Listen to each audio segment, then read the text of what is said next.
우리의 모든 것 되신 주님, 우리가 마땅히 주님을 찬양합니다. 우리의 마음을 드립니다. 그리고 우리의 힘과 능력이 오직 하나님이시니 하나님만을 구합니다.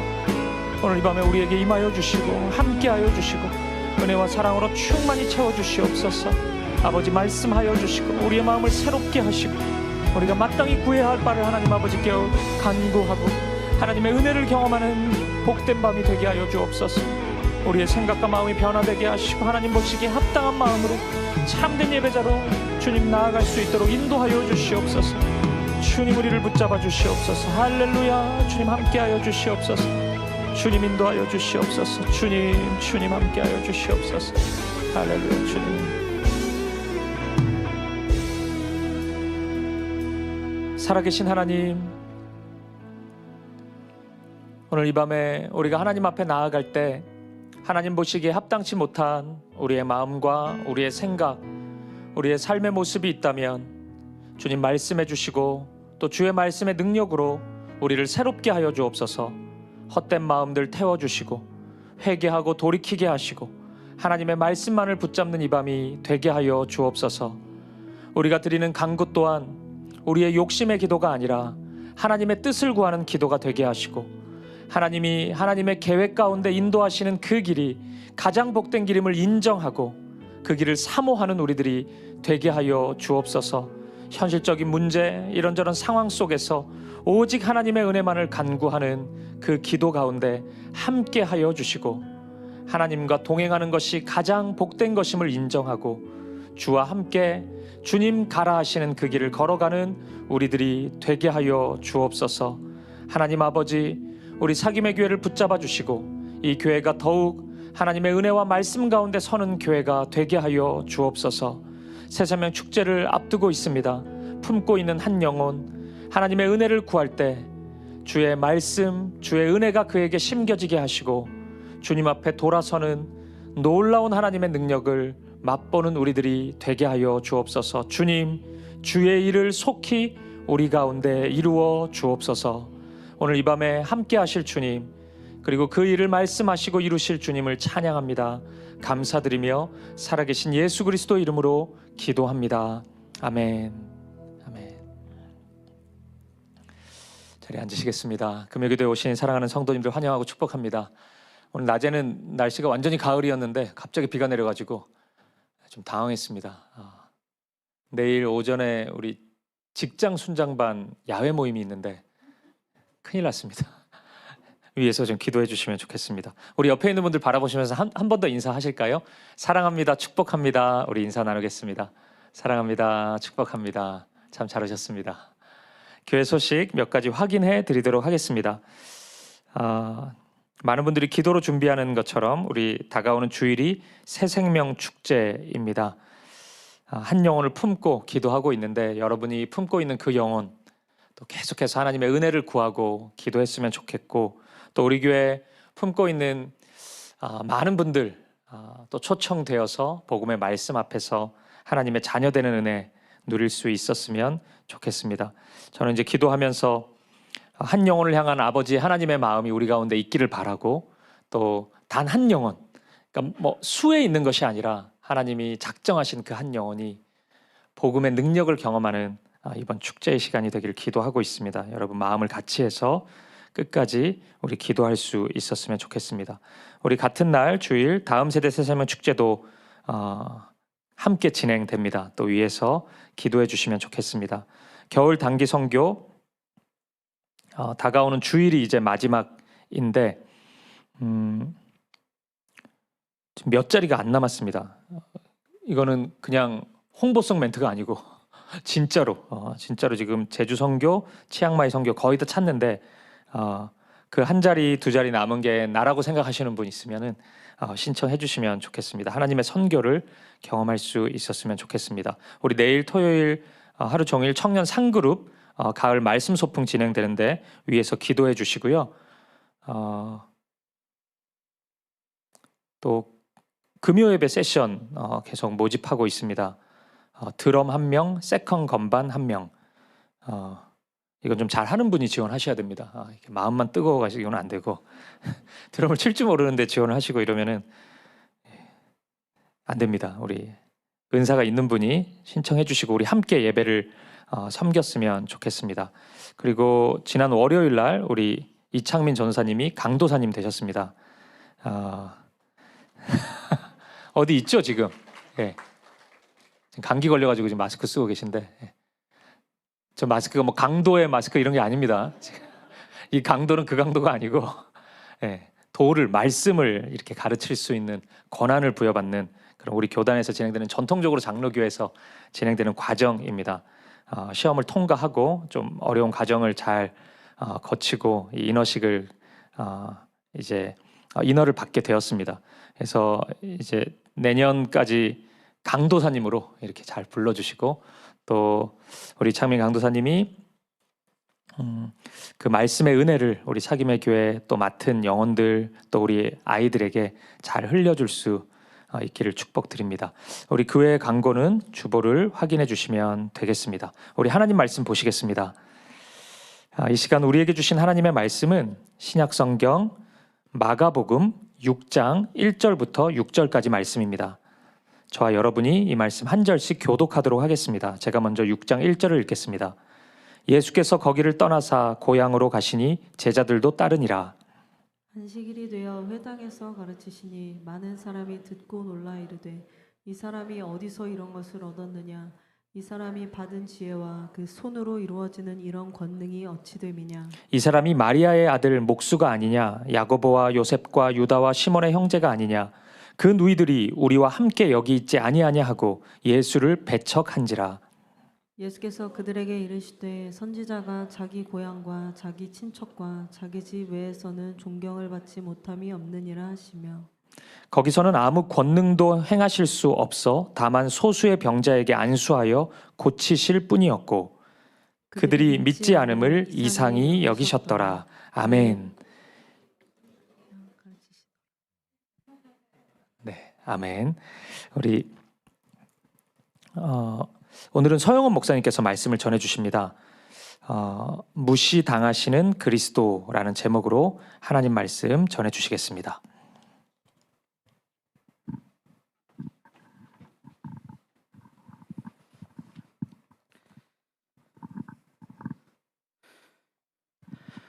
네, 이렇게 평일에 하루에 정말 치열하고 또 힘든 한 주의 이 끝자락에 그리스도인들이 한자리에 모여서 주님을 찬양하고 주님의 말씀 앞에 서는 것이 얼마나 큰 감사이고 축복인지 모르겠습니다. 그러시죠? 아멘. 오늘도 우리 모임 가운데 함께 계신 주님의 말씀과 위로함 가운데 깊은 은혜가 있는 시간 되기를 간절히 소망합니다. 여러분은 이 세상 속에서 그리스도인으로 살아가는 것이 좀 어떻게 느껴지시나요? 참 쉽지만은 않은 것 같습니다. 우리가 복음을 이 세상에 이야기하면 얼마나 정성스럽게 이야기하는가 뭐 그런 것과 크게 상관없이 대체적으로 귀를 막고 듣는 둥 마는 둥 하고 지나가는 것이 일수입니다. 우리 신앙을 개인의 취향 정도로 생각하면서 이 복음을 조금 우리와 다르게 이해하기도 하죠. 좀 선을 긋기도 합니다. 마치 보이지 않는 벽 앞에서 외치는 것처럼 공허함을 느낄 때가 많이 있고 때로는 조롱 섞인 시선에 마음이 상할 때도 좀 있는 것 같습니다. 이런 현실 속에서 우리는 스스로를 마치 피해자인 것처럼 생각할 때도 있습니다. 믿음 때문에 오히려 손해보는 시대다. 사랑의 수고를 해봤자 이 세상에서 쉽게 버려지고 무시당하기 일수다. 이렇게 말하면서 말입니다. 그렇게 우리는 우리의 신앙을 방어하려 하기도 하고 심지어는 우리의 이런 박해와 무시를 일종의 순교자적 정체성으로 받아들이기도 하는 것 같습니다. 세상이 우리를 미워하는 것은 내가 주님을 따르고 있는 증거가 아닌가 이렇게 스스로를 위로하기도 하면서 말입니다. 예수님께서도 제자들을 파송하시면서 비슷한 상황들을 예견하셨습니다. 마가복음 6장 11절에서 이렇게 말씀하십니다. 어느 곳에서든지 너희를 영접하지 아니하고 너희 말을 듣지도 아니하거든 거기서 나갈 때에 발 아래 먼지를 떨어버려 그들에게 증거를 삼으라 하시니 이 말씀은 마치 오늘 우리의 현실을 그대로 보여주는 것 같습니다. 복음이 거절당하는 현실, 그래서 그리스도인이 그리스도인이라는 이유만으로 끝없는 거절감과 상처를 받아야만 하는 현실, 이것이 바로 우리의 현 주소가 아닌가 생각도 듭니다. 사도 바울도 고린도전서 1장에서 십자가의 도가 멸망하는 자들에게는 미련한 것, 이렇게 말씀하고 있지 않습니까? 세상은 언제나 복음을 어리석게 여겼고 그리스도인들은 언제나 이방인의 조롱거리였습니다. 그래서 우리는 스스로를 믿음 때문에 세상에게 무시당하는 피해자의 자리에 세웁니다. 그 말이 아주 틀린 것은 아닙니다. 역사를 돌아보면 실제로 수많은 성도들이 믿음 때문에 핍박받고 순교했습니다. 초대교회 성도들은 짐승의 밥이 되기도 했고 종교개혁자들은 화형을 당하기도 했고 오늘날에도 세계 각지 여러 나라에서 그리스도인이 그리스도인이라는 이유만으로 생명의 위협을 받기도 합니다. 그러나 오늘 밤 우리가 정말 그 생각과 그 자리에 머물러 있는 것이 과연 다 옳은지, 혹시 우리가 놓치고 있는 보다 더 본질적인 질문은 없는지, 성경이 우리에게 보여주는 더 깊고 불편한 진실은 없는지 함께 말씀을 통해 돌아보기를 원합니다. 오늘 본문은 세상에서 가장 억울하게, 가장 부당하게 무시당하셨던 한 분, 바로 우리 예수님의 이야기로부터 시작합니다. 오늘 본문에서 예수님께서는 고향 나사렛으로 돌아가시는데요. 이 장면은 마가복음의 전체 내러티브 안에서 매우 중요한 전환점이라고 할 수 있습니다. 마가복음 1장부터 5장까지 예수님은 놀라운 권능들을 행하시는데요. 거라사인의 지방에서 군대 들린 자를 고치시기도 했고 12년 동안 혈루증으로 고통받던 여인을 치유하시기도 했고 회당장 야이로의 딸을 살리시기도 합니다. 예수님이 다니시는 곳마다 예수님의 명성으로 들끓었죠. 사람들이 구름대처럼 몰려들어서 그 옷자락이라도 만지려 했고 그 이름만으로도 온 지역이 떠들썩한 그야말로 엄청난 열기였을 것입니다. 그리고 이제 예수님은 그 명성의 정점에서 고향으로 돌아오시는 것이죠. 그곳에는 예수님을 어렸을 때부터 알던 사람들이 있었습니다. 그들과 예수님의 만남은 어떠했을까요? 마치 장원급제에서 금이 환영하는 사람처럼 환대받고 마을 잔치가 열려도 괜찮을 것 같은 상황이라고 할 수 있습니다. 그런데 그러고 보면 왠지 비슷한 현상이 나타나는 것 같기도 합니다. 예수님이 안식일에 회당에서 말씀을 가르치시는데요. 사람들이 깜짝 놀랍니다. 너무 은혜가 돼서, 너무 그 말씀이 내 심령을 찌르는 그 은혜를 받았기 때문에 깜짝 놀라요. 그래서 본문에서는 여기서 에크플레소마이라는 단어를 사용하는데 이것은 그냥 놀라다 정도가 아니라 완전히 압도당하다라는 뜻입니다. 정신이 나갈 정도로, 혼미해질 정도로 놀랍다는 표현이에요. 그러니까 예수님을 향한 경외감이 예수님을 통하여 말씀을 들을 때 순식간에 그들 가운데 형성된 것입니다. 그러나 그들의 이 놀라움은 머지않아 다른 감정으로 곧 변질됩니다. 우리 3절을 함께 보실까요? 함께 읽겠습니다. 시작. 이 사람이 마리아의 아들 목수가 아니냐, 야고보와 요셉과 유다와 시몬의 형제가 아니냐, 그 누이들이 우리와 함께 여기 있지 아니하냐 하고 예수를 배척한지라. 여기서 우리는 매우 중요한 신학적 그리고 사회학적 역동을 발견할 수 있는데요. 그들은 예수님을 지금 마리아의 아들이라고 부른다는 것입니다. 당시 유대 사회에서 남자를 어머니의 이름으로 부르는 것은 매우 이례적인 일이었고 그 옳고 그름의 여부와 상관없이 그 문화에서는 그랬습니다. 심지어는 매우 모욕적인 표현을 할 때 이렇게 말하기도 했다는 것입니다. 그래서 상식적으로는 요셉의 아들이라고 부르는 것이 마땅했을 겁니다. 그리고 어떤 학자들은 이러한 표현을 하는 것이 다른 의도도 가지고 있다라고 이야기도 하는데요. 예수님의 출생에 대한 소문과 의심을 암시하는 표현일 수도 있다고도 봅니다. 이런 거죠. 저 사람 어머니가 누군지는 알겠는데 그 아버지 누군지도 모르는 그 사람 아니냐. 이렇게 예수님에 대한 비아냥에 담겨있는 뉘앙스라고도 볼 수 있다는 겁니다. 그리고 더 나아가서 예수님을 그들은 목수라고 부르는데요. 그런데 여기 사용된 헬라어 텍토는 단순히 목수라는 이 직업을 특정하는 단어가 아닙니다. 석공이나 건축 노동자들을 다 포함하는 육체 노동자를 비하해서 부르는 단어였던 것입니다. 당시 사회에서 육체 노동자는 사회적 지위가 매우 낮았는데요. 그리고 랍비가 되려면 학문적인 훈련을 받아야 했고 명망 있는 랍비 밑에서 제대로 수년간 수학해야 인정을 받기도 했습니다. 그런데 예수님은 목수였고 그런 정규 교육을 받은 적도 없었습니다. 그것을 이 사람들이 너무나 잘 알고 있던 것이죠. 그래서 요한복음 17장 15절에도 유대인들이 이렇게 말하지 않습니까? 이 사람은 배우지 아니하였거늘 어떻게 그를 아느냐, 이렇게 말하고 있습니다. 예수님을 향한 은근한 비하와 당황스럽게도 느껴질 만한 대놓고 하는 이런 무시들이 예수님을 좀 안다는 사람들에 의해서 여과 없이 드러나고 있는 현장인 것입니다. 사랑하는 여러분, 이것이 바로 비극의 핵심입니다. 그들의 문제는 예수님을 몰라서가 아니었습니다. 오히려 너무 잘 안다고 생각했기 때문이었습니다. 그들은 예수님의 인간적인 배경이나 그의 직업, 그의 가족, 함께 자란 환경을 모두 다 알고 있었습니다. 그들의 머릿속에는 그래서 마리아의 아들 예수, 목수 예수라는 프레임이 너무나 견고하게 자리 잡고 있었던 것이죠. 그래서 그 프레임 안에 들어가지 않는 하나님의 아들 예수, 메시아 그리스도는 받아들일 수가 없던 것입니다. 칼바르트라는 신학자는 이것을 종교적 자기 확신의 죄라고 불렀습니다. 우리가 하나님에 대해 이미 안다고 생각하는 순간 우리는 하나님을 우리의 이해 안에 감금시켜버리고 그분이 우리의 예상을 뛰어넘는 방식으로 눈앞에 계시하실 때도 그것을 인정하지 않고 거부하게 된다는 말입니다. 이것이 바로 익숙함이라는 이름의 불신이고 인간 지식의 배신이라고 할 수 있겠습니다. 우리의 인간적인 지식 때문에 생기는 이 익숙함은 거룩함마저 평범한 것으로 만들고 신비로운 일도 일상으로 만들어버리고 경외의 대상마저도 평가의 대상으로 바꾸어 버리고 만다는 것입니다.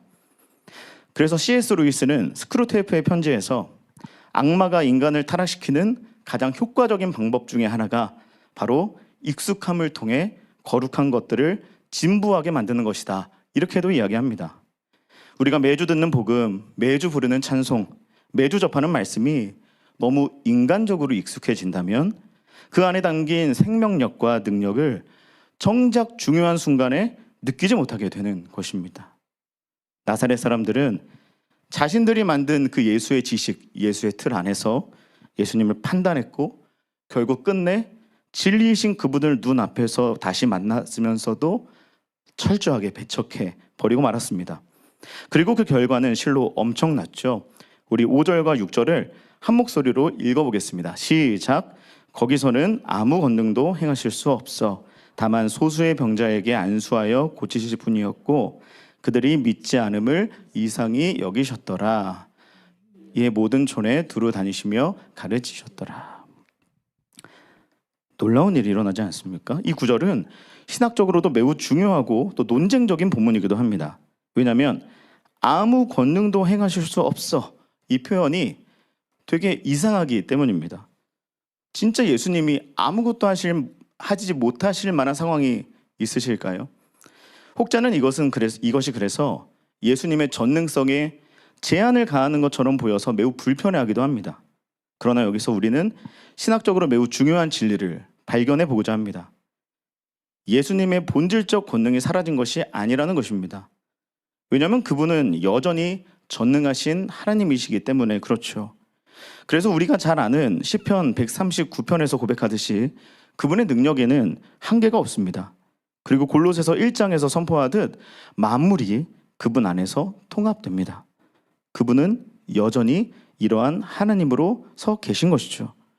그렇지만 왜 이런 하나님이 이러한 상황에 봉착해야만 하는가? 그 이유는 하나님이 인간을 로봇이 아닌 자유의지를 가진 존재로 창조하셨고 그 자유의지의 인격을 존중하시기 때문에 그렇다는 것입니다. 그래서 하나님의 권능은 결국 믿음이라는 통로를 통해서 역사하시게 되는 것입니다. 그러니까 이 상황을 우리가 다시 한번 해석한다면 이것은 하나님의 약함이 드러난 현장이 아니라 하나님 사랑의 본질이 이 상황 내면에 깊이 흐르고 있는 장면이라고 우리가 해석해야 한다는 것입니다. 진정한 사랑은 그래서 상대방의 자유까지도 존중하고 상대방이 자발적으로 믿음으로 응답할 때까지 기다려주는 것이라 할 수 있죠. 히브리서 11장 6절은 이렇게 선포합니다. 우리 함께 읽어보겠습니다. 시작. 믿음이 없이는 하나님을 기쁘시게 하지 못하나니 하나님께 나아가는 자는 반드시 그가 계신 것과 또한 그가 자기를 찾는 자들에게 상 주시는 이심을 믿어야 할지니라. 아멘. 이처럼 믿음은 하나님의 은혜를 받아들이는 그릇입니다. 아무리 풍성한 은혜가 부어진다고 해도요, 받을 그릇이 형성되어 있지 않거나 그것이 막혀 있다면 아무 소용이 없겠죠. 따라서 자유의지의 인격에 따라 행하는 불신은 하나님의 역사를 가로막는 장벽이 될 수도 있다는 것입니다. 우리의 입장에서요.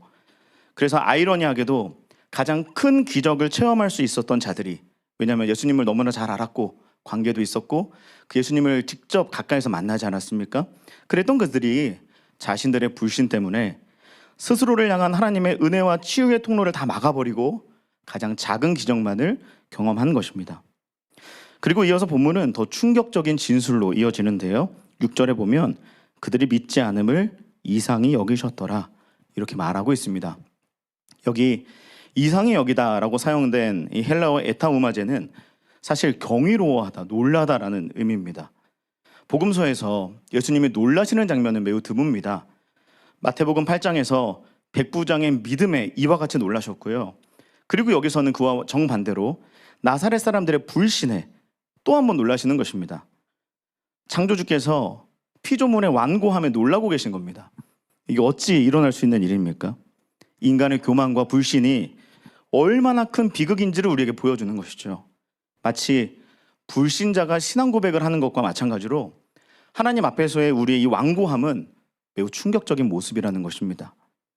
전지전능하신 하나님께서, 모든 것을 아시는 그분께서 고작 인간의 그 완악함 앞에서 놀라고 계시다는 겁니다. 이것은 수사학적 표현이 아니라 성육신하신 예수님께서 이 땅에서 인간의 불신이 얼마나 강력한지, 그리고 그것이 하나님의 구원 사역을 얼마나 강력하게 방해할 수 있을 만한 것으로 작용하고 있는지를 직접 몸으로 경험하신 사건이라고 할 수 있는 것입니다. 사실 이 본문을 우리가 읽으면서 우리는 대부분 이런 마음으로 읽습니다. 나사렛 사람들의 어리석음을 손가락질하고 나는 그와 같지 않겠지라고 생각합니다. 대부분의 분들께서 그런 생각을 하면서 이 본문을 접하셨을 것입니다.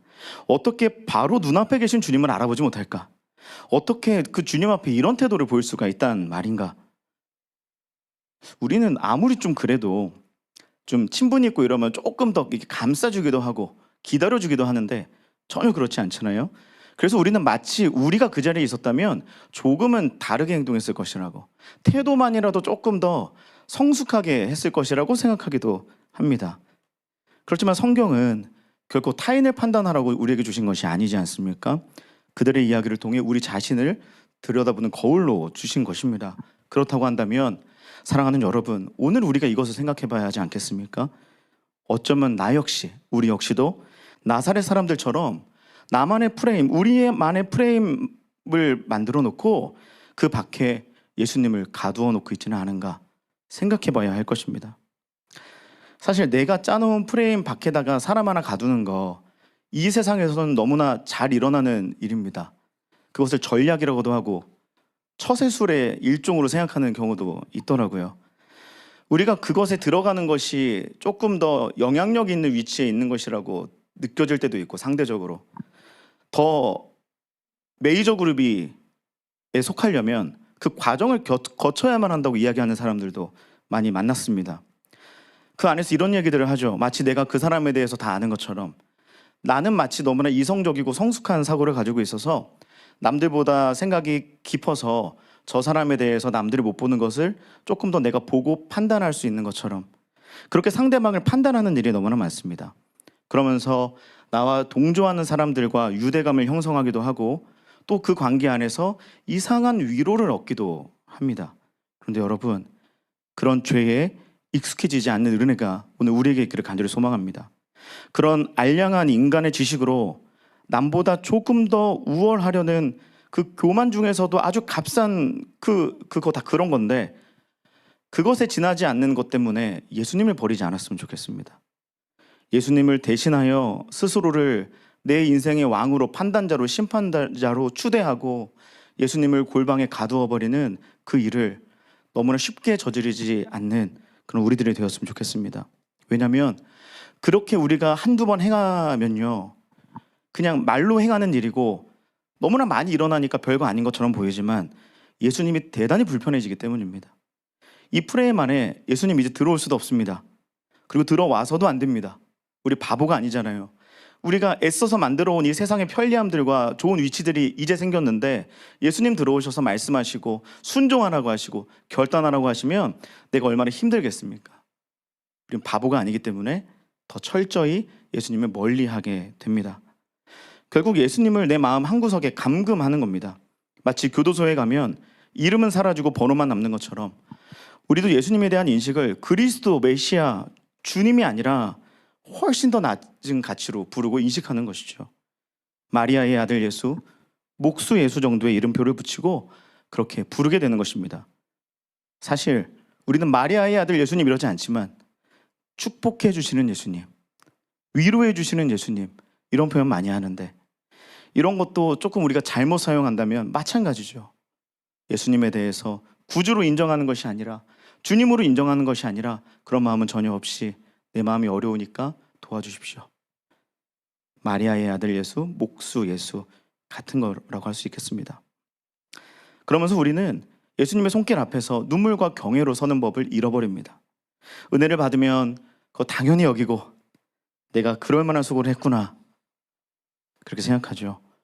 그러나 예수님이 내게 권면이라도 하시면, 책망하시면, 나를 다른 길로 인도하시면, 하다못해 내게 작은 희생이라도 요구하신다면 그런 예수라면 언제나 무시하고 배척하고 그러는 것이 우리의 인생 아니겠습니까? 말씀대로 살겠습니다 기도하면서도 주님 말씀을 믿음으로 받기는커녕 무시하는 구절이 더 많고, 정작 내 인생에 정말 중요한 결정을 내릴 때는 주님 응답하여 달라고 해서 응답해 주시면 이게 아닌 것 같으니까 또 응답해 주세요. 너무나 이런 어리석은 이런 모습들이 저의 삶에도 너무나 많은 것 같습니다. 말씀을 붙들지 않고 우리의 경험과 판단을 따라 행하는 것, 그것이 전부 다 나사렛의 주님 앞에 선 이 자들의 모습과 다를 바가 없다는 것입니다. 그래서 저는 예수님이 고향에서 이 무시당하시는 모습을 보면서 이 말씀이 생각나서 참 마음이 아팠습니다. 요한계시록 3장 20절 말씀인데요, 우리 슬프지만 그래도 함께 읽어보겠습니다. 시작. 볼지어다 내가 문 밖에 서서 두드리노니 누구든지 내 음성을 듣고 문을 열면 내가 그에게로 들어가 그와 더불어 먹고 그는 나와 더불어 먹으리라. 아멘. 여러분은 이 말씀에서 문을 두드리고 계시는 예수님이 지금 어떤 대접을 받고 있다고 생각되시나요? 저는 예전에는 예수님이 손님 대접 받는 것처럼 느꼈습니다. 아직은 오지 마세요. 불러놓고 아직은 아닙니다. 이렇게 대우받으시는 것 같았어요. 근데 지금 보니까 그거 아닌 것 같더라고요. 예수님은 원래 이 교회의 주인 아니십니까? 이거 라우디게아 교회인데 원래 이 교회의 주인은 예수님 아니십니까? 밖에 있다 오시거나 원래 거기에 계셨는데 문 밖에 계셨는데 못 들어오고 계시는 것이 아니라 문 밖으로 밀려나신 거 아닙니까? 예수님은 지금 라우디게아의 세상으로부터 격리당하시고 라우디게아 세상의 밖으로 감금당해 버리고 계신 겁니다. 마치 범죄자를 이 사회에서 격리하기 위해 교도소에 수감해서 그 일정 과정 동안에는 어떠한 사회적 영향력도 행사할 수 없을 정도로 그렇게 하는 것과 예수님이 지금 처한 상황이 매우 유사하지 않습니까? 그렇다면 여기서 다시 처음 질문으로 돌아가 보겠습니다. 우리는 정말 이 세상에서 복음 때문에 무시당하는 피해자가 맞습니까? 무시당하시는 그리스도는 지금 어디에 계시는 겁니까? 그는 누구에게 지금 무시당하고 계시는 건가요? 그리스도가 우리와 함께 동행하며 이 세상으로부터 우리가 복음 때문에 무시당하고 있을 때 예수님도 그것을 함께 감당하고 계시는 겁니까? 그래서 우리가 거룩한 피해자가 되는 것입니까? 그렇지 않습니다.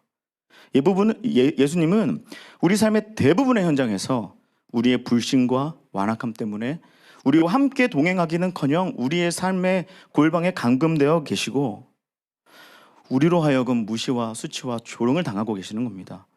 따라서 우리가 겪는 대부분의 그리스도인으로서의 고통은 사실 그리스도와 함께 동행하는 그리스도인이 그리스도로 인하여 당하는 고난이 아니라 그리스도를 감금한 채, 외면한 채, 무시한 채 그리스도 없이 오늘도 살아가는 그리스도인이기 때문에 당하는 사건이고, 그리스도를 배제한 채 그분의 능력만을 요구하는 인간 죄성의 타당한 대가라고 할 수 있을 것입니다. 그리스도 때문에 당하는 고난이 아니라 내 죄 때문에 오히려 그리스도가 무시당하고 고통받는다는 것입니다. 즉 우리는 그리스도로 인해 세상으로부터 고난받는 피해자가 아니라 그리스도를 무시하고 배제하고 감금한 채 그리스도의 것만을 내 것으로 갈취하고 사용하려고 하는 그리스도에 대한 가해자라고 불러야 마땅할 것입니다. 디트레이 보네퍼는 나를 따르라 해서 값싼 은혜에 대해 경고합니다. 값싼 은혜란 회개 없는 용서, 제자도 없는 은혜, 십자가 없는 그리스도, 살아계신 그리스도 없는 은혜를 의미하는 것이라고 말입니다. 이 시간 우리의 삶과 그리고 한국 교회를 돌아보기를 원합니다. 우리는 주님을 우리 교회의 우리 삶의 주인으로 모시고 있나요?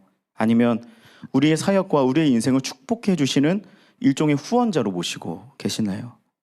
우리의 예배는 주님을 기쁘시게 하기 위한 것입니까? 아니면 우리 자신을 만족하기 위한 것입니까? 우리의 사역, 우리의 수고, 우리의 섬김, 우리의 신앙생활의 모든 곳에서 내 마음이 억울하고 힘들고 아프더라도 주님만 영광 받으실 수 있다면 그 슬픔, 눈물 여러분 한없이 기쁘십니까? 누가 그 은혜의 값을 하찮게 매기고 있는 것입니까? 예수님은 마태복음 7장 21절에서 23절까지 말씀에서 충격적인 말씀을 하셨습니다. 나더러 주여 주여 하는 자마다 다 천국에 들어갈 것이 아니요 다만 하늘에 계신 내 아버지의 뜻대로 행하는 자라야 들어가리라. 그날에 많은 사람이 나더러 이르되 주여 주여 우리가 주의 이름으로 선지자 노릇하며 주의 이름으로 귀신을 쫓아내며 주의 이름으로 많은 권능을 행하지 아니하였나이까 하리니 그때 내가 그들에게 밝히 말하되 내가 너희를 도무지 알지 못하니 불법을 행하는 자들아 내게서 떠나가라 하리라. 주여 주여 하면서 종교적인 활동을 열심히 했지만 정작 주님과의 친밀한 관계는 없었던 사람들의 이야기입니다.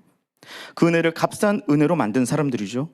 주님을 그 마음의 감옥에 감금하고 주님의 것이 내 것인 양 기망하고 탈취했던 자들인 것입니다.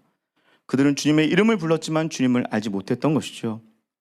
라오디게아 사람들처럼 나사렛 사람들처럼 그리고 많이 아픈 이야기지만 우리의 사역, 우리의 수고, 우리의 섬김, 우리의 신앙생활에서 내 마음이 억울하고 힘들고 아프더라도 주님 영광 받으시면 온전히 기쁘십니까? 이 고백에서 자유롭지 못한 저와 우리들처럼 말입니다. 이것이 바로 우리가 직면해야 할 가해자로서의 우리의 모습인 것입니다. 세상이 우리를 무시하는 것이 아픈 것이 아니라 우리가 그리스도를 무시하고 있다는 사실이 훨씬 더 아프고 심각한 문제입니다. 세상의 교회를 비판하는 것은 어쩌면 정당한 면이 있을 수도 있는 것 같아요. 우리가 말하는 사랑을 우리 자신이 실천하지 않고 우리가 외치는 정의를 우리 자신이 눈 감아버리고 우리가 고백하는 겸손을 우리 자신이 실상은 내 영혼의 중심에서 되게 싫어하고 있기 때문입니다. 그리스도 없는 그리스도인의 삶은 이게 당연한 것이죠. 그리스도와의 코이노니아가 사라진 그리스도인은 이런 평가를 받는 게 마땅합니다. 그래서 간디의 유명한 말이 있죠. 나는 그리스도는 좋아하지만 그리스도인들은 좋아하지 않는다. 그들이 그리스도를 닮지 않았기 때문이다. 이것은 우리에게 아주 뼈아픈 지적입니다. 세상이 복음을 거부하는 것은 복음 자체의 문제가 아니라 복음을 전하는 우리의 문제이기 때문입니다. 키에르케고르라는 철학자, 신학자는 그리스도교회 훈련에서 당시 덴마크 국교회를 향해서 이렇게 통렬하게 비판합니다. 모든 사람이 세례를 받고 교인이 되었는데 진정한 그리스도인은 거의 없다. 제도는 있지만 진리는 없고 형식은 있지만 능력은 없으며 이름은 있지만 생명은 없다고 외쳤습니다. 오늘 우리에게도 같은 질문이 던져집니다. 저와 여러분은 진정한 그리스도인입니까? 아니면 이름만 가지고 있는 그리스도인입니까? 우리 안에 그리스도께서 살아서 마음껏 역사하고 계십니까? 아니면 우리에게 무시당하고 우리 인생의 문 밖에 밀려나 계십니까? 우리는 그리스도와 동행하기 때문에 그리스도인입니까? 아니면 그리스도의 이름만을 갈취해서 내 것인 양 쓰고 있는 이름표만 달고 있는 그리스도인입니까? 그렇다면 우리가 이 마음에서 돌이켜야 하겠습니다. 이러한 인생에서 돌이켜야 하겠죠. 우리 안에 무시를 회개하고 예수님을 몰아세워 놓은 감옥의 문을 열어서 주님을 다시 내 인생의 중심으로 모실 때 그럼 우리의 삶은 어떻게 변화될까요? 먼저 우리는 더 이상 피해자 의식에 갇히지 않게 됩니다.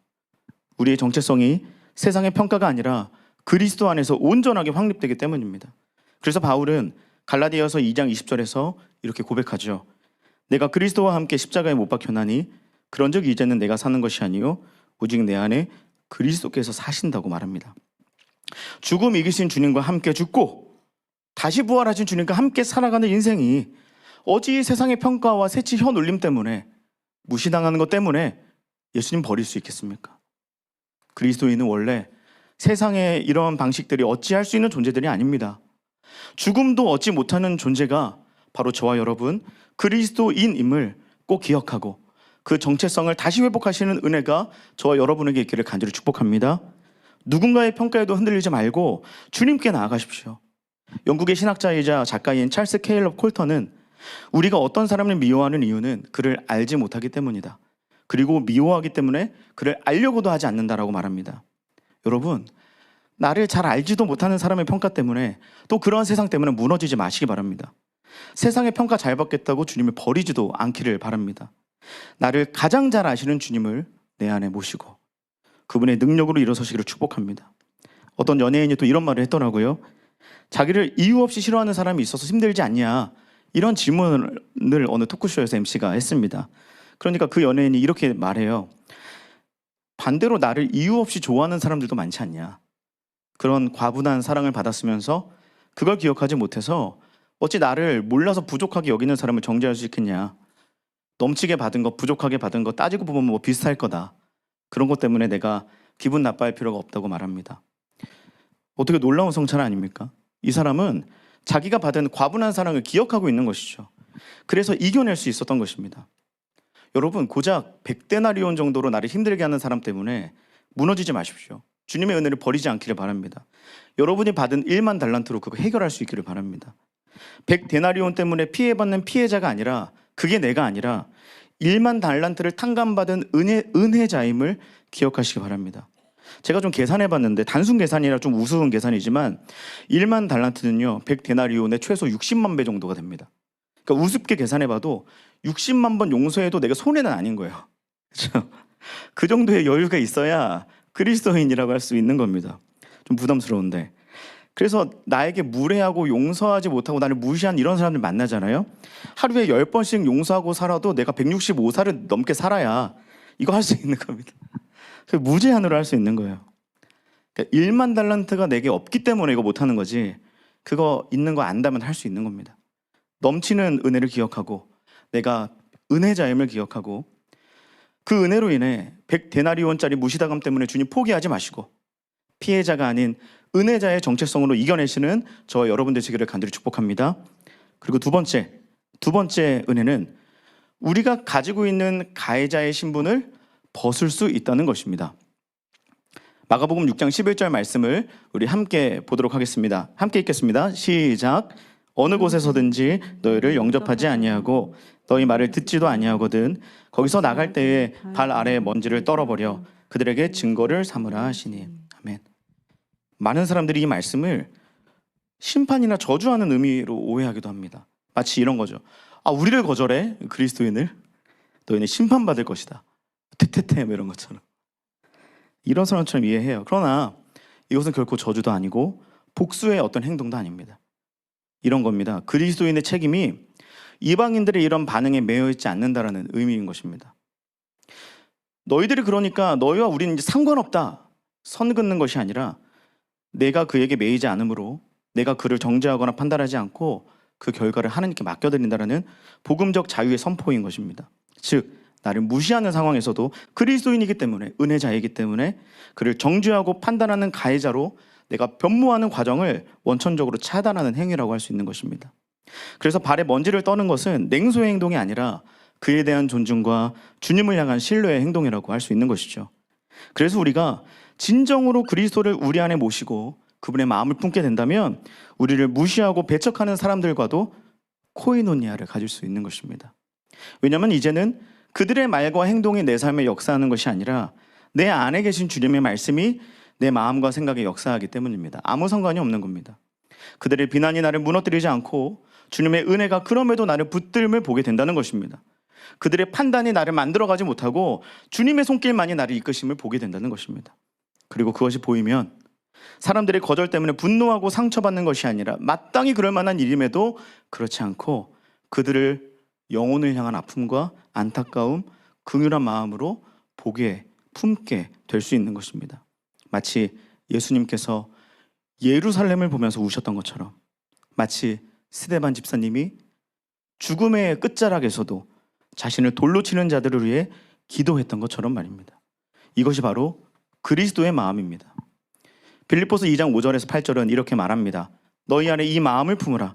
곧 그리스도 예수의 마음이니 그는 근본 하나님의 본체시나 하나님과 동등됨을 취할 것으로 여기지 아니하시고 오히려 자기를 비워 종의 형체를 가지사 사람들과 같이 되셨고 사람의 모양으로 나타나사 자기를 낮추시고 죽기까지 복종하셨으니 곧 십자가에 죽으심이라. 아멘. 그리스도의 마음은 무엇입니까? 자기 케노시스의 마음입니다. 자신의 권리를 주장하지 않고 그럼에도 자기를 더 낮춰 하나님과의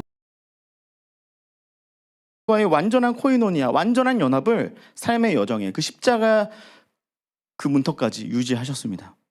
나사렛에서 이웃과 가족에게 무시당할 때도, 제자들을 저주하고 배신할 때도, 십자가 고난과 조롱의 길, 그 핍박의 길 위에서도 예수님은 이 케노시스를 통하여 성부 하나님과의 완전한 사랑의 하나됨으로 계속해서 힘겹지만 포기하지 않으시고 끝까지 나아가실 수 있었던 것입니다. 그럴 필요가 없으신 분이, 이미 스스로가 하나님이신 분이 왜 이렇게 힘든 상황에서도 힘겹지만 주님을 붙잡는 이 일을 왜 행하신 것입니까? 그리고 왜 그것을 우리에게 보여주고 가르치시는 것일까요? 바로 우리가 이 예수님이 보여주고 알려주신 이 케노시스를 통해서 하나님과의 코이노니아로 나아가지 않는다면 우리는 십자가의 길을 완주하기도 전에 또 나를 무시하는 그 사람에게, 그 무시의 길에서, 조롱의 길에서, 핍박의 길 위에서 또다시 누군가를 정죄하고 나의 십자가에 그들을 매다는 가해자로 언제든 둔갑할 수 있기 때문입니다. 주님을 우리 마음에 다시 모심으로 그리스도의 마음, 케노시스를 품어서 사랑과 사명의 길을 끝까지 감당할 수 있는 그런 저와 여러분 되기를 간절히 축복합니다. 오늘 밤에 한번 저에게, 스스로에게 한번 질문해 보십시오. 내 삶에서 그리스도가 가장 밝게 빛나고 가장 뜨겁게 타오르는 곳은 어디입니까? 혹시 사람들이 보는 이런 강단이나 교회에서의 모습이신가요? SNS에 올리는 경건한 글이나 찬양 영상입니까? 사람들 앞에서 하는 기도나 간증, 저로 말하면 지금 이 순간, 설교하는 이 순간, 그때가 가장 뜨겁습니까? 그런데 기억하시기 바랍니다. 숯불, 화덕 이런 것들 한번 생각해 보세요. 그것이 고기를 익히고 빵을 만들어내기 위해서는 고기나 빵이 있는 곳보다 그 중심이 훨씬 더 뜨거워야 되는 것입니다. 적당히 달구어져 있으면 고기가 올라가든 빵이 올라가든 아무 일도 일어나지 않는다는 것입니다. 다 먹을 수 없게 되는 것이죠. 빵을 잘 구우려면 화덕에 더 오랜 시간 공을 들여야 하듯이 고기를 굽기 전에 침이 넘어가는데 숯불이 뜨겁게 준비되어야 하듯이 먼저 우리의 중심이 그리스도의 마음으로 뜨거워져야 우리 삶에 그리스도의 열매가 맺히게 되는 것입니다. 잘 가꾸어지고 잘 드러나 보이는 그곳이 아니라 아무도 보지 않는 골방에서 가장 편하게 거리낌 없이 누워 있을 수 있는 우리가 생활하는 가정에서 누구도 들여다볼 수 없는 우리의 마음 속에서 그리스도로 인해서 가장 뜨거워져야 되고 가장 먼저 준비되어야 하는 것입니다. 돈 많이 벌면 이 세상에서는 뜨거워집니다. 명예 있으면 뜨거워집니다. 저는 뜨거움을 경험하지 못하고 있습니다. 그렇지만 그래도 우리는 그 누구보다 뜨거운 사람입니다. 여러분은 지금 무엇 때문에 마음이 뜨거우십니까? 오직 그리스도로 인해 뜨거운 심장을 가진 사람, 그런 저와 여러분 되시기를 간절히 축복드립니다. 말씀을 맺겠습니다. 오늘 본문은 세상이 우리를 무시한다는 하소연을 넘어서 우리가 주님을 무시한 자였다는 진실을 함께 비추었습니다. 나사렛의 무시는 십자가로 이어졌고요. 그 무시의 끝에서 주님은 우리를 위해서 자신을 다 내어주셨습니다. 그리고 부활하신 주님은 오늘도 문 밖에서 두드리고 계십니다. 이제 우리가 분명히 정리해야 할 한 가지가 있습니다. 결국 이 모든 것은 믿음의 문제라는 것입니다. 여러분, 믿음을 회복하십시오. 우리는 세상 속에서 사명을 감당하고 코이노니아, 이 사귐을 이루어가는 일을 흔히 이렇게 생각합니다. 우리의 성격, MBTI, 친절, 관계, 이런 기술적인 문제로 생각합니다. 그러나 아닙니다. 믿음이 없어서 코이노니아가 일어나지 않는 것입니다. 믿음을 회복해야 할 줄 믿습니다. 믿음이 없어서 가까이 있으면서도 주님을 알아보지 못하는 그런 나사렛 사람들처럼 되지 말고, 비록 내가 이방인이라도 과부라도 어린아이라도 그토록 연약하고 부족해도 믿음이 있어서 예수님을 그리스도로 고백하는 자가 되십시오. 우리의 코이노니아와 사명, 화목과 용서는 결국 믿음으로 주님을 붙들 때만 가능합니다. 믿음으로 내 삶을 주님께 드릴 때만 가능한 것입니다. 그리고 또 한 가지가 있습니다. 이것을 기억하기 바랍니다. 그리스도의 긍휼을 의지하십시오. 우리의 힘만으로는 그 믿음을 갖기가 어렵습니다. 세상이 가만두지 않죠. 그러나 우리에게 그토록 무시당하시면서도 여전히 문 밖에서 두드리시는 그리스도의 끈질길 사랑이 있다는 것을 꼭 기억하시기 바랍니다. 다시 오늘 본문 마가복음 5장 6절을 함께 읽도록 하겠습니다. 함께 읽겠습니다. 시작. 거기서는 아무 권능도 행하실 수 없어 다만 소수의 병자에게 안수하여 고치실 뿐이었고. 여러분, 나사렛에서 배척당하시면서도 그냥 가지 않으시고 소수의 병자라도 고치셨던 그 긍휼의 손길이 오늘도 우리를 향해 펼쳐져 있는 줄을 믿습니다. 여러분, 예수님이 자존심 지키시려면 어떻게 해야 됐을까요? 떠나시면 되죠. 그들을 이상한 취급해버리면 됩니다. 딴 데 가서 사랑받으시면 되셔요. 소수의 병자 고쳐봤자 뭐가 좋습니까? 그들이 이렇게 말할 거 아닙니까? 막상 보니까 뭐 별거 아니네. 과대평가됐네. 뭐 떠들썩만한 일이 일어나는 것도 아니네. 그럴 줄 알았다. 이런 소리 듣기 딱 좋습니다. 그렇지만 그 무시와 조롱과 다 예상되는 그 결말 앞에서도 그분의 긍휼을 멈추지 않았다는 것을 기억하십시오. 그래봤자 마리아 아들이고 목수잖아. 저거 다 별거 아니야. 그 속에서도 주님은 묵묵히 소수의 병자를 고치고 계셨습니다. 예수님이 그렇게 대단하시면 뭐 두드리시지만 말고 들어와 보세요. 시끄럽게 하지 마시고 좀 조용히 계세요. 매일마다 그렇게 얘기하는 우리의 일상 속에서도 주님은 여전히 문을 두드리고 계시다는 것입니다. 마치 십자가에 달린 그리스도를 향해서 모두가 조롱했지만 그 결국 모든 조롱과 수치와 무시 속에서도 끝까지 우리 모두를 살려내셨듯이 오늘도 그렇게 그리스도를 무시하고 있는 우리를 주님은 여전히 긍휼히 여기신다는 것을 의지하시기 바랍니다. 사랑하는 여러분, 나사렛 사람들의 불신이 주님의 권능을 제한할 수 있었을지언정 주님의 긍휼히 여기시는 사랑까지 막을 수는 없는 것입니다. 우리의 무시가 주님의 역사를 볼품없게 만들거나 제한할 수는 있어도 그분의 긍휼을 끝낼 수는 없습니다. 오늘 밤 우리에게 무시당하시면서도 기꺼이 우리를 고치시기 위해 손 내미시는 그 주님의 손길이 저와 여러분을 향해서 펼쳐져 있습니다. 그 긍휼의 손을 잡고 다시 주님과의 동행을 시작하시기 바랍니다. 꺼져가는 믿음의 불씨가 우리 안에 타오를 것입니다. 반쪽짜리 믿음이 온전해질 것입니다. 그리고 그때 이 세상은 우리 안에서 무시당하시는 그리스도가 아니라 존귀와 영광을 받으시는 그리스도를 보게 될 것입니다. 할렐루야, 아멘. 그렇게 무시에서 믿음으로, 피해자에서 은혜자로, 가해자에서 동행자로 변화되는 은혜가 오늘 밤 저와 여러분에게 있기를 우리 주 예수 그리스도의 이름으로 축복드립니다. 아멘. 이 시간 함께 찬양하기 원합니다. 믿음이 없이는 찬양인데요, 우리의 삶을 보는 것 같은 가사입니다. 믿음 없이 그토록 열심을 다해서 나아가도 어떤 수고도 다 헛될 뿐이라. 우리가 해야 할 것은 우리의 무너진 삶의 모든 자리에 다시 주님을 모시는 것입니다. 이 시간 우리의 인간적인 욕심과 인간적인 마음을 다 정리하고 주님의 공간을 만들고 주님 오시옵소서. 그리고 우리에게 믿음을 더하여 주셔서 주님의 손 놓친 채 이 세상 바라보고 살아가는 우리들을 돌이키시고 믿음으로 주님만 붙들고 다시 나아가게 하여 주시옵소서. 은혜자로, 동행자로, 주님 붙들고 살아가는 사명자로 살아가게 해달라고 그 간절한 마음으로 함께 찬양하며 나아가겠습니다.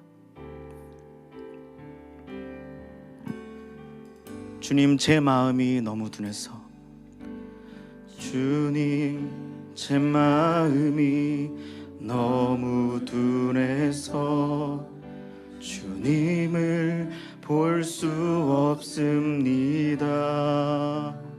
땅에 속하여 이 땅에 속하여 이 땅만 보다가 주님 손을 놓쳤을. 우리 한 번 더 찬양할까요? 주님 제 마음이 너무 둔해서, 주님 제 마음이 너무 주님을 볼 수 없습니다. 주님을 볼 수 없습니다. 이 땅에 속하여 이 땅에서 이 땅만을 보다가 이 땅만 보다가 주님 손을 놓쳤습니다. 나는 나그네로 왔는데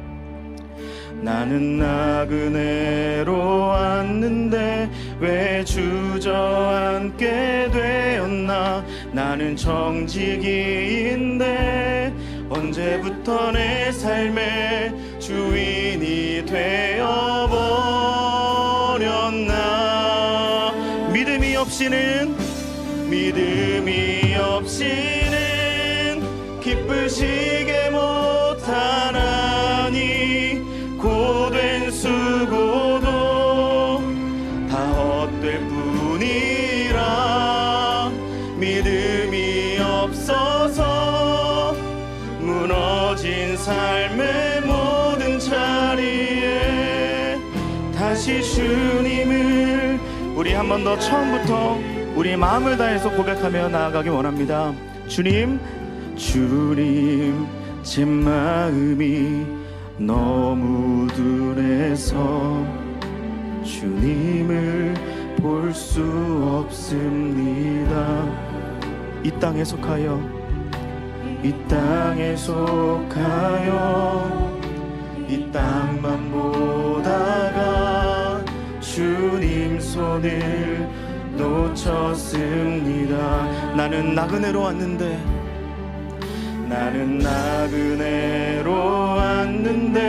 왜 주저앉게 되었나.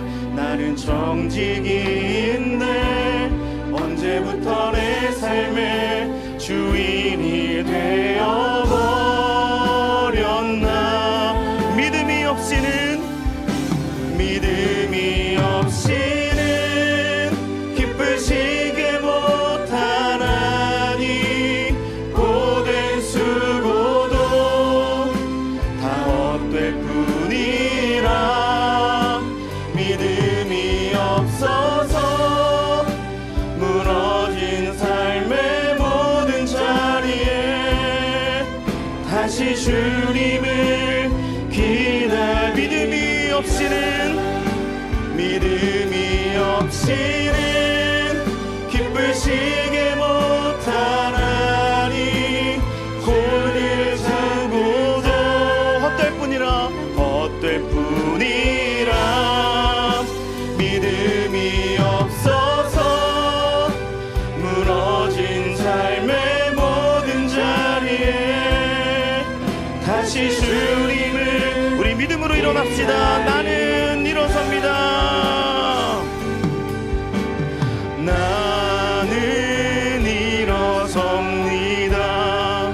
더 이상 내 삶의 아픔이 아프게 두지 않겠습니다.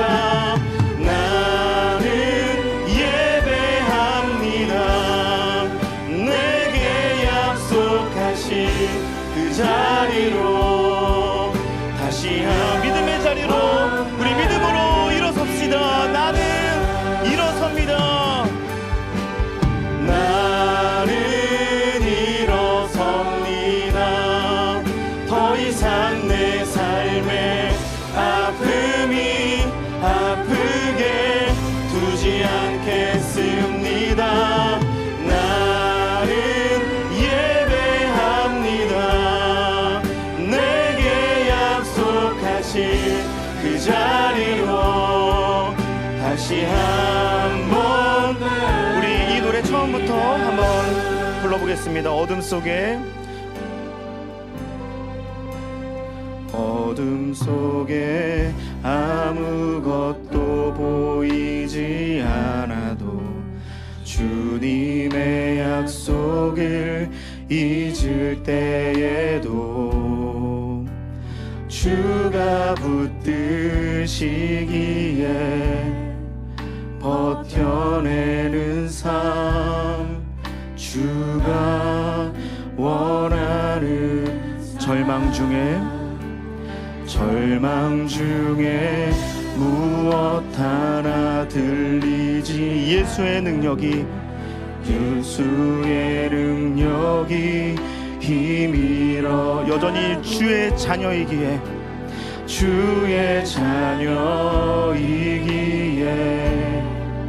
예배하는 삶 주가 원하시는 그 믿음의 삶으로 나는 일어섭니다. 할렐루야. 나는 일어섭니다. 더 이상 내 삶에 아픔이 아프게 두지 않게 나는 예배하겠습니다. 나는 예배합니다. 내게 약속하신 그 자리로 다시 한번 나아갑니다. 나는 일어섭니다. 나는 일어섭니다. 더 이상 내 삶의 모든 아픔을 우리의 주인 되신 주님께 드리며 주님을 예배하는 자리로 나아가겠습니다. 나는 예배합니다. 내게 약속하신 그 자리로 우리 다시 한번 믿음으로 고백합시다. 믿음이 없이는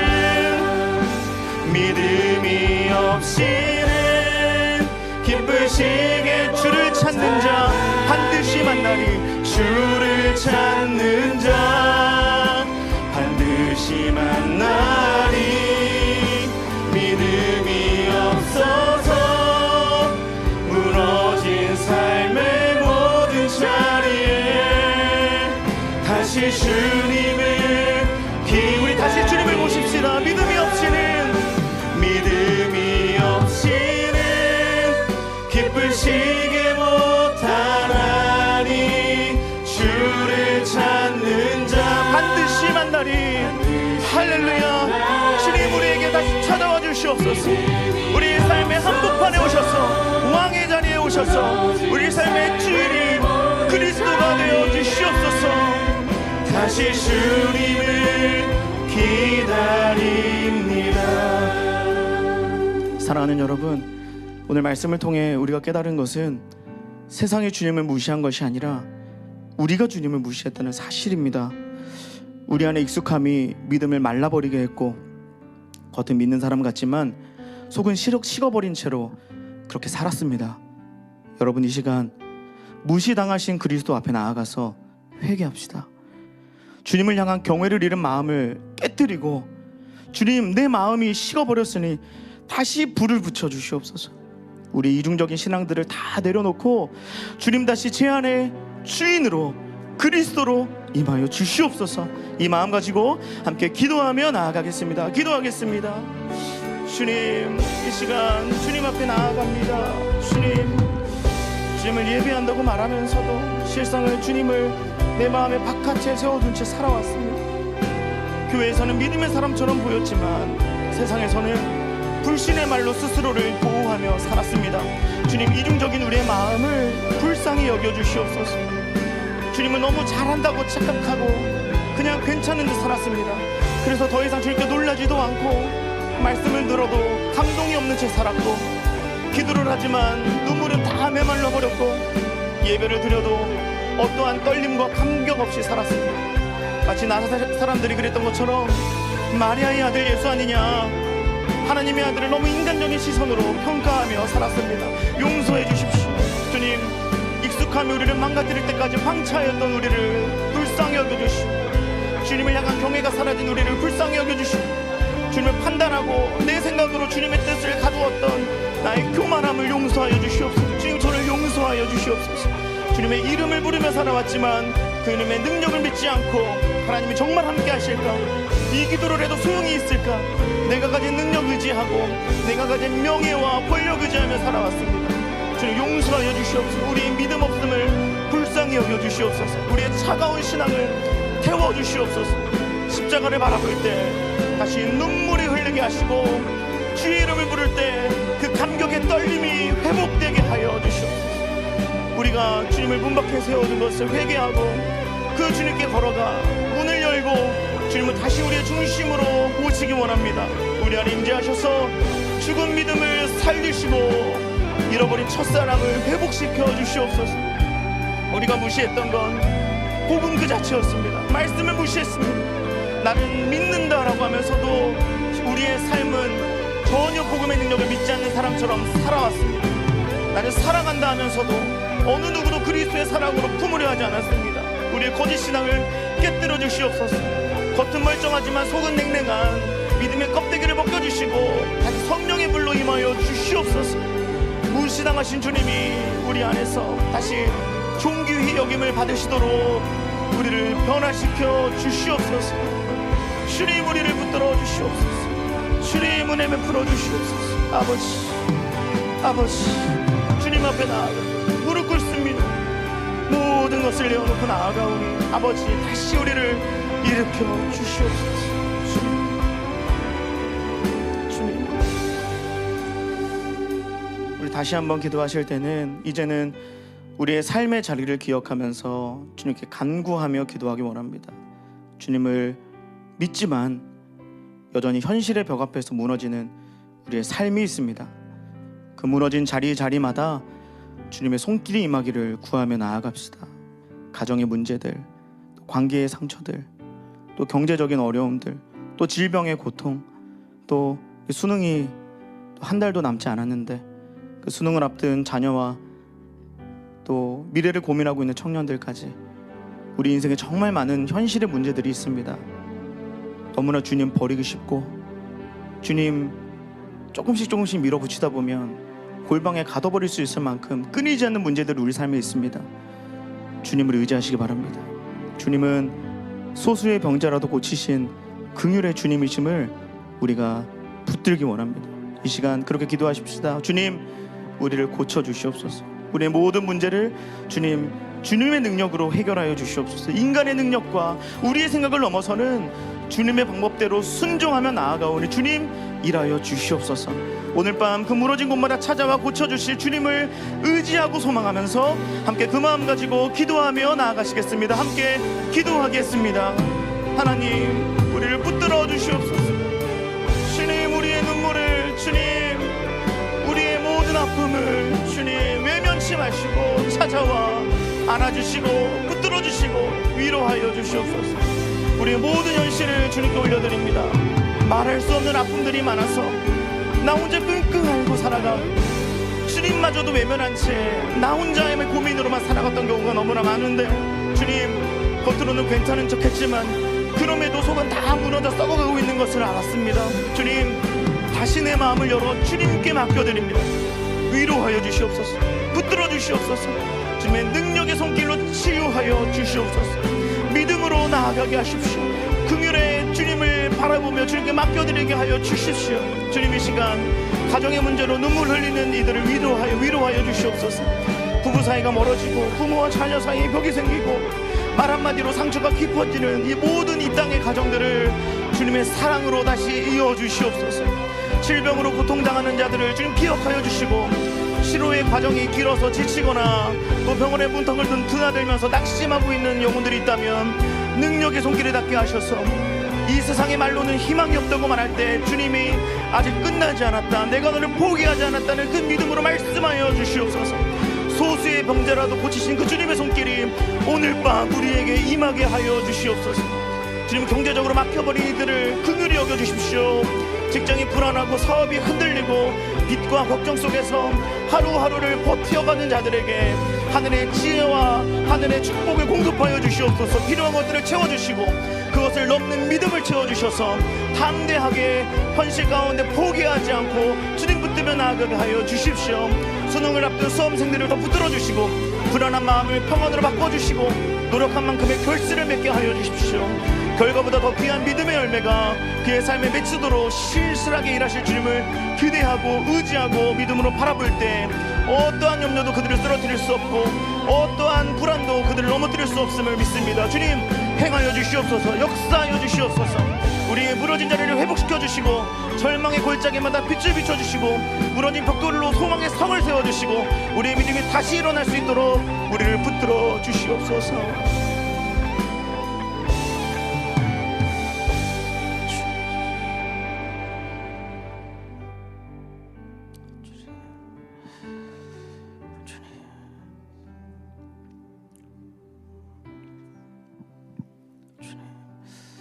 이 시간 우리 교회를 위해서 기도하며 나아갔으면 좋겠습니다. 우리 사김의 교회가 사람의 이름이 아니라 예수 그리스도의 이름으로 세워지는 교회 되게 하여 주시옵소서. 특히 여러분, 이번 주일에 새 생명 축제가 열립니다. 이것은 단순한 행사가 아니라 영혼 구원에 주님이 예비하신 잔치인 줄로 믿습니다. 우리가 초청할 그 사람, 그 영혼을 위해 눈물로 기도하는 우리 성도님 마음마다 주님 위로하여 주시고 축복하여 주시고 힘을 주셔서 이 모든 구원의 사명 잘 감당하게 하여 주시옵소서. 우리의 말 한마디, 미소 하나, 건네는 손길 하나가 복음이 되게 하시고 새생명 축제의 그날 교회의 모든 구석구석마다 주님의 향기가 스며들게 하셔서 들어오는 모든 영혼들이 주님의 품을 느끼고 돌아가게 하여 주시옵소서. 이 시간 이 마음으로 우리 교회를 위해서, 그리고 이번 주에는 새생명 축제를 위해서 위로와 회복, 회심의 역사가 일어나는 천국 잔치 되게 하여 주시옵소서. 이 마음으로 함께 기도하며 나아가시겠습니다. 기도하겠습니다. 주님 우리 교회를 위해서 기도합니다. 주님, 우리를 붙들어 주시옵소서. 아버지, 지금도 한 영혼을 위한 아버지의 마음으로 나아가는 많은 분들, 그 마음의 불안과 염려를 잠재워 주시고 내가 그 영혼을 사랑한다, 내 마음으로 아껴주고 내 마음으로 그들을 포기하지 않아줘서 고맙다고 말씀하시는 그 주님의 마음을 듣게 하여 주시옵소서. 주님, 이번 주일에 있을 새생명 축제가 사람을 모으는 행사가 되지 않게 하시고 한 영혼을 구원하는 하나님 나라의 잔치가 되게 하여 주시옵소서. 교회의 문을 여는 모든 순간마다, 그 문턱을 넘는 모든 영혼마다 주님의 임재를 느끼고 돌아가게 하여 주시옵소서. 마음에 상처가 있는 이들, 교회에 대한 아픔이 있는 사람들, 교회를 떠났던 이들조차도 주님의 따스한 손길 안에 돌아오는 은혜가 있게 하시고 주님을 향한 마음이 전혀 없이 큰 장벽을 치고 있는 영혼들에게도 주님 그 모든 마음의 장벽들을 주님의 사랑으로 허물어 주셔서 주님을 다시 한번 경험하고 깊은 주님의 따스함을 경험하고 돌아갈 수 있는 시간 될 수 있도록 하여 주시옵소서. 우리 모두가, 우리 교회가 한 사람을 품을 수 있는 마땅한 교회가 되게 하십시오. 하나님의 코이노니아가 이루어지는 교회로 준비되게 하시고 그 영혼을 위하여서 하나님의 마음으로 축복할 수 있는 교회 되게 하여 주시옵소서. 우리 이 학기 모두 우리의 교회의 모든 사역마다 이 한 영혼을 향한 마음을 포기하지 않고 어떠한 사역도 어떠한 프로그램도 시스템과 프로그램이 아니라 하나님의 역사가 될 수 있도록 우리가 한 영혼을 향한 주님의 마음으로 섬기는 그런 교회 될 수 있도록 붙들어 주시옵소서. 주님, 붙들어 주시옵소서. 아버지, 우리 교회 모든 걸음마다 축복하여 주시오.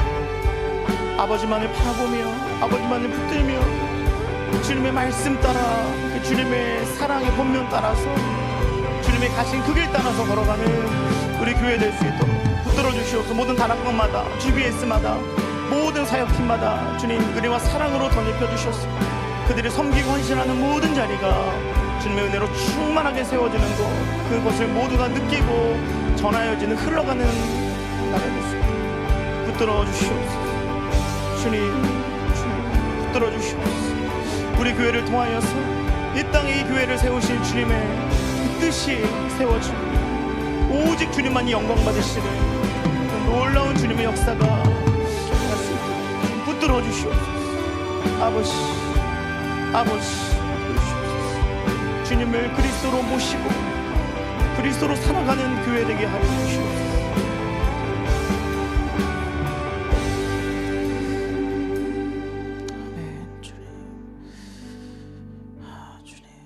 시간 우리 사랑하는 다음 세대를 위해서, 이 땅의 아이들과 청년들을 위해서 이어서 기도했으면 좋겠습니다. 이 땅의 아이들과 청년들이 너무나 치열한 세상 속을 살아가고 있지 않습니까? 이 시대 나사렛 같죠? 라오디게아 교회 같습니다. 예수님이 권능으로 행하시기에 너무나 어려운 시대를 홀로 분투하며 살아가야 됩니다. 예수님을 몰아내는 시대의 암흑이 점점 짙어지고 있을 때 이들이 빛으로 살아내야 합니다. 이 시간 다음 세대를 위해서, 그리고 이 세대가 살아내야 할 이 나라를 위해서 주님께 맡겨드리며 기도하며 나아갔으면 좋겠습니다. 주님, 청소년들과 우리 청년들에게 믿음의 용기를 주시고 우리 아이들에게 주님의 사랑을 더하여 주시옵소서. 가정과 교회를 통해 진리의 뿌리가 내려지게 하시고 또 이 나라가 주님의 정의와 긍휼로 회복되게 하여 주시옵소서. 정치나 경제나 교육과 문화의 모든 영역들마다 하나님 나라의 가치가 스며들게 하여 주시옵소서. 우리의 다음 세대가 믿음으로 살아갈 수 있는 이 세상을 소망하면서 우리 다 함께 간절히 기도하며 나아가도록 하겠습니다. 기도하겠습니다. 하나님 아버지, 이 땅을 불쌍히 여겨주시옵소서. 아버지, 우리 다음 세대를 불쌍히 여겨주십시오. 붙들어 주십시오. 이 세상의 속도가 너무나 빠르고 유혹도 너무나 교묘해집니다. 넘어지지 않을래야 넘어질 수 없게 만듭니다. 아버지, 우리의 힘과 능력으로는 아무것도 할 수 없음을 압니다. 주님, 청소년들과 우리 청년들 이 마음을 지켜주셔서 믿음의 뿌리가 더욱더 견고하게 내려질 수 있도록 주님 붙들어 주시옵소서. 비교와 불안 가운데 살아가는 이들이 주님의 복음 안에 담대함을 경험할 수 있도록 하시고 오직 주님 안에서 자신을 발견하며 주님께 인생을 맡겨드리며 나아갈 수 있도록 주님 붙들어 주시옵소서. 주님, 또 이 나라, 이 땅 주님의 나라가 되기를 원합니다. 이 아이들의 교실마다 주님의 평화가 흘러가게 하시고 이 선생님들에게도 지혜와 사랑을 더하여 주시고 폭력과 따돌림이 사라지게 하시고 친절과 용서와 긍휼이 살아나는 우리 학교가 되게 하여 주십시오. 청년들을 일으켜주시고 방황 중인 자에게 방향을 알려주는, 낙심한 자에게 소망을 주는, 홀로 싸우는 자에게 하나님 나라를 경험시켜주는 그러한 이 시대가 되게 하여 주시옵소서. 하나님의 사람을 더욱더 세워주시고 의인들의 모임을 더욱더 가꾸어 주시고 그리스도인들이 함께 모여서 살아갈 때 하나님의 나라를 보여줄 수 있는 그러한 나라, 그러한 이 세상 될 수 있도록 축복하여 주시옵소서. 주님의 부르심을 따라 살아가는 일어나는 청년 세대가 될 수 있도록 은혜 베풀어 주시옵소서. 이 나라를 긍휼히 여겨주시고 분열의 얼룩진 사회를 주님 다시 회복시켜 주시고 정의와 공의가 강물처럼 흘러가서 우리의 모든 아이들과 우리 모든 다음 세대들이 살아갈 만한 그러한 나라 될 수 있도록 주님 붙들어 주시옵소서. 주님, 한국교회가 이 시대에 합당한 역할을 하기 원합니다. 싸우는 교회가 아니라 이 세상을 품는 교회 되게 하시고 권력을 쫓는 교회가 아니라 십자가로 더 깊이 나아가는 교회 되게 하여 주십시오. 복음의 본질로 돌아가게 하셔서 이 세상의 조롱과 무시와 핍박 가운데에서도 소수의 주님의 은혜가 필요한 사람을 향해 기꺼이 나아가는 한국 교회가 될 수 있도록, 또 우리 교회가 될 수 있도록 성령의 불길이 타오르게 하여 주시옵소서. 주님 붙들어 주시옵소서. 아버지 붙들어 주시옵소서. 주님,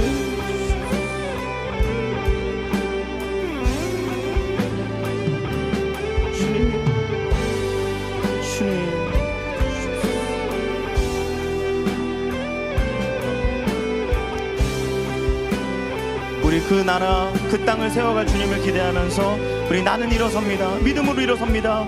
한 번 더 고백하겠습니다. 나는 일어섭니다. 나는 일어섭니다. 더 이상 내 삶의 아픔이 아프게 두지 않겠음. 나는 예배합니다. 주님만이 대안이십니다. 주님만이 길이십니다. 그 자리로 믿음으로 나아가겠습니다. 그 자리로 다시 한번 우리 믿음으로 담대하게 일어섭시다. 나는 일어섭니다. 나는 일어섭니다.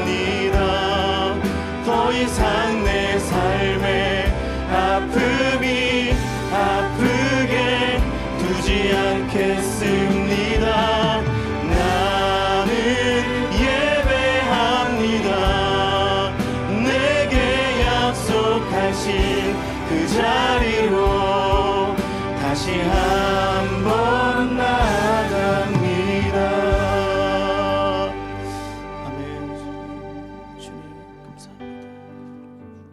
주님, 오늘 우리는 말씀을 통해서 무시당하신 그리스도를 바라보았습니다.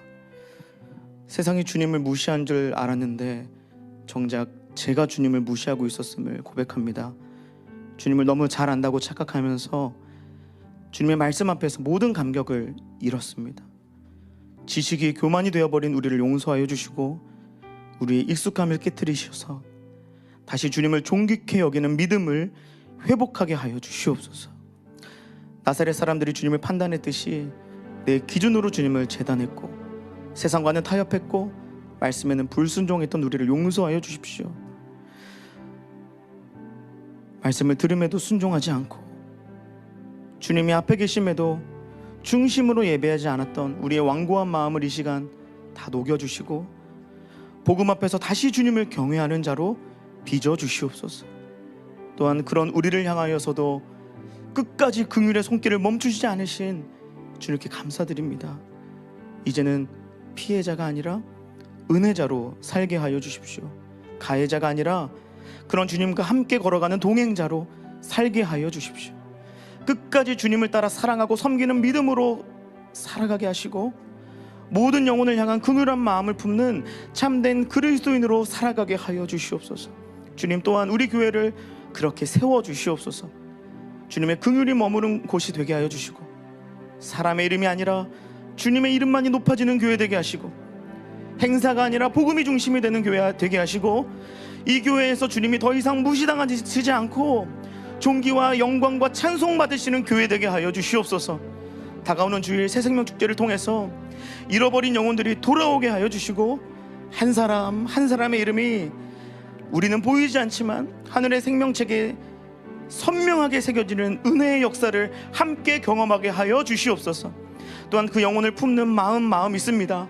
그 마음마다 역사하여 주시고 그리스도의 마음이 심어져서 위로와 평안과 기쁨과 소망 가운데 복음을 전하게 하시고 한 영혼을 향한 주님의 사랑과 긍휼함으로 끝까지 품게 하여 주시옵소서.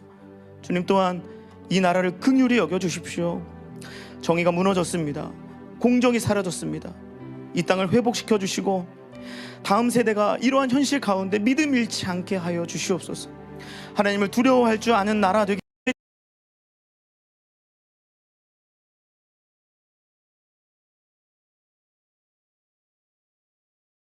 회복되게 하셔서 이러한 나라 현실에서 한국교회가 소금과 빛의 역할을 다시 감당하게 하여 주시옵소서. 주님, 우리의 모든 이 기도를 예수 그리스도의 이름으로 올려드립니다. 모든 기도가 하늘에 닿아서 오직 주님의 뜻 안에 열매 맺게 하여 주시옵소서. 우리의 작은 믿음도 사용하셔서 우리의 삶을 변화시켜 주시고 교회를 새롭게 하시고 민족을 회복시키시고 다음 세대를 일으켜 주시옵소서. 그리고 무엇보다 우리의 심령 속에 오직 예수 그리스도 주님만이 다시 왕이 되어 주시옵소서. 감사와 영광을 우리 왕이신 주님께 올려드리며 이 모든 말씀 우리의 주인이신 예수 그리스도의 이름으로 기도드립니다. 아멘. 각자의 기도 제목으로 우리 자유롭게 기도하시도록 하겠습니다. 주님.